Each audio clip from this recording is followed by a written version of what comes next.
Micro RNA ఆవిష్కర్తలకు వైద్య Nobel. American శాస్త్రవేత్తలు Ambrose రౌకున్కు పురస్కారం. క్యాన్సర్ చికిత్సకు కొత్త దారి చూపిన పరిశోధన. గ్వారీ రౌకున్, విక్టర్ ఆంబ్రోస్.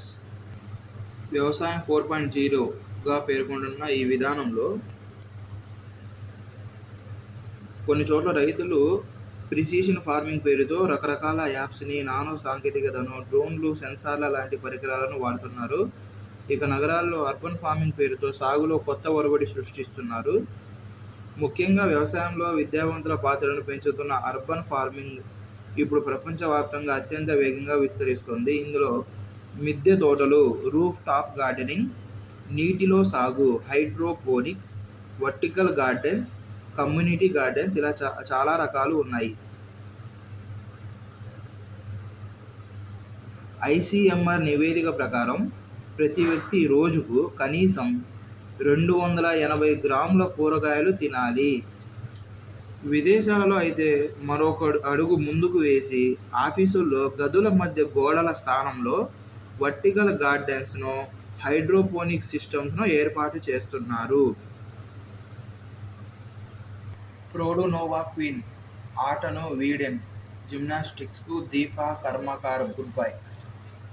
ప్రోడునోవా అంటే జిమ్నాస్టిక్స్లో పరిగెత్తుకుంటూ వచ్చి గాల్లో చాలా ఎత్తుకు ఎగిరి 2 సోమర్ సాల్ట్లు కొట్టి సురక్షితంగా ల్యాండ్ కావడమే ప్రోడునోవా వాల్ట్. అమెరికాకు మధుమేహ ఔషధం నాట్కో. నోవో నార్డిస్క్తో పేటెంట్ వివాద పరిష్కారం. మధుమేహ వ్యాధిని, అధిక బరువును అదుపు చేయడానికి వినియోగించే ఒజెంపిక్ అనే ఔషధం విషయంలో నోవో నార్డిస్క్ అనే బహుళజాతి కంపెనీతో తలెత్తిన పేటెంట్ వివాదాన్ని నాట్కో ఫార్మా, మైలాన్ ఫార్మాస్యూటికల్స్ సంస్థలు సామరస్యంగా పరిష్కరించుకున్నాయి. ఈ మేరకు సర్దుబాటు ఒప్పందం కుదుర్చుకున్నట్లు నాట్కో ఫార్మా వెల్లడించింది.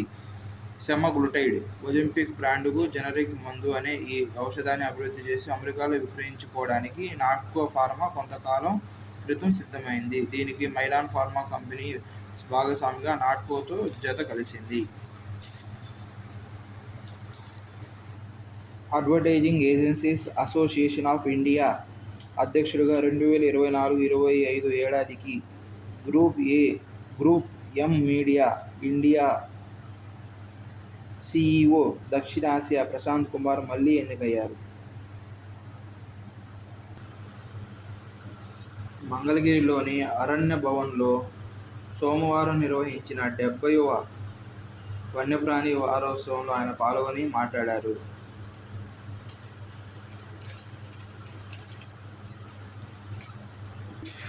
ఎలక్ట్రానిక్స్లో చైనా కింగ్. ప్రపంచవ్యాప్తంగా ఎలక్ట్రానిక్స్ ఉత్పత్తిలో చైనాది అగ్రస్థానం. అమెరికా, జపాన్ వంటి దేశాలు కనీసం చైనా దరిదాపుల్లో కూడా లేవు. మొత్తం ప్రపంచంలో ఉత్పత్తి అయ్యే ఎలక్ట్రానిక్స్లో 59% చైనా నుంచి వస్తున్నాయి. భారత్ వాటా 2%.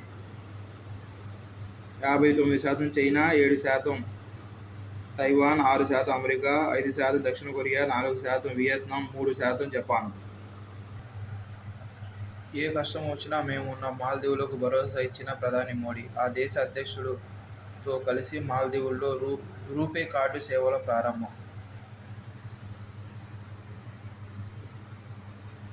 మాల్దీవుల్లో ఎయిర్పోర్ట్ల అభివృద్ధి ప్రాజెక్టు ఇరు దేశాల మధ్య మరింత అనుసంధానత, పర్యాటకం వృద్ధి కోసం భారతీయ ప్రధాని మోడీ మాల్దీవుల అధ్యక్షుడు మొయిజ్తో సమాలోచనలు జరిపారు.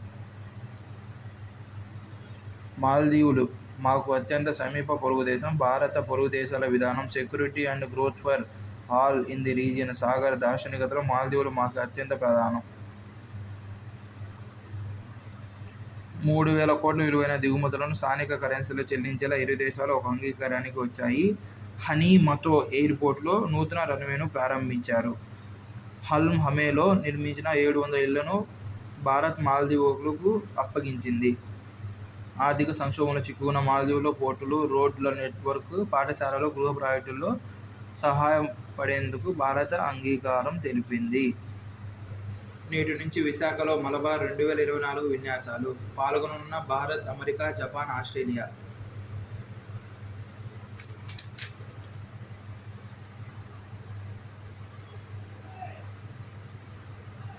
భారత్తో పాటు జపాన్, యుఎస్, ఆస్ట్రేలియా నౌకాదళాలు సత్తా చాటేందుకు సిద్ధమవుతున్నాయి. 8 నుంచి 18వ తేదీ వరకు హార్బర్ సీ ఫేజ్లలో 2 దశల్లో విన్యాసాలు జరగనున్నాయి. ఇందులో భారత్ నౌకాదళం, United States Navy, Japan Maritime Self Defence Force, Royal Australian Navy నౌకాదళాలు పాల్గొంటున్నాయి. దీనికి భారత్ నుంచి తూర్పు నౌకాదళ అధిపతి రాజేష్ పెందార్కర్ ప్రాతినిధ్యం వహించనున్నారు. భారతీయ నావికాదళ ప్లాట్ఫామ్లలో ఫైటర్ ఎయిర్ క్రాఫ్ట్స్, వింగ్ ఎంఆర్లు, ఆస్ట్రేలియా తరపున MH-16R helicopter, P-8 maritime patrol ఎయిర్ క్రాఫ్ట్తో హంజా క్లాస్ ఫ్రిగేట్, HMAS స్టూవర్ట్ యుద్ధనౌకను మోహరించింది. America Arleigh Burke class destroyer warship UNS డ్యూయీని రంగంలోకి దింపగా, మురసమే క్లాస్ డిస్ట్రాయర్ JS అరేకియాతో జపాన్ ఈ విన్యాసంలో పాల్గొంటుంది.